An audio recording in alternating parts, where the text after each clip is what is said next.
si la séquence était attendue, elle avait déjà été rapportée dans la presse, elle n'en a pas moins été bouleversante.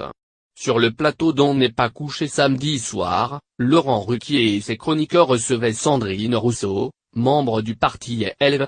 La jeune femme vient de publier un livre, Parler, dans lequel elle raconte l'agression sexuelle dont elle a été victime de la part de Denis Baupin. Voulue comme une main tendue vers les femmes pour les encourager à parler de leur agression, Sandrine Rousseau a vu son livre, et elle tout entière, violemment critiquée par Christine Angot. La chroniqueuse, pas loin de l'hystérie, aurait même quitté le plateau de Rage pendant plusieurs dizaines de minutes. Les images, non diffusées par France 2, n'ont pourtant pas manqué pour prouver toute l'animosité entre les deux femmes ce samedi soir.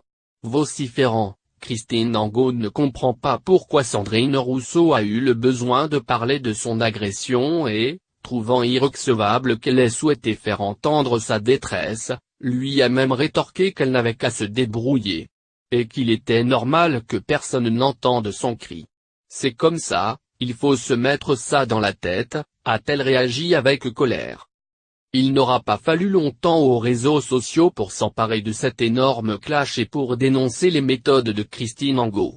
Sur Twitter, ce sont rapidement des dizaines de messages indignés, scandalisés et outrés qui ont fleuri sur la toile. Angot est d'une violence inouïe à l'égard de Sandrine Rousseau qui est au bord des larmes. Et personne n'est intervenu. Personne, s'indigne une jeune femme.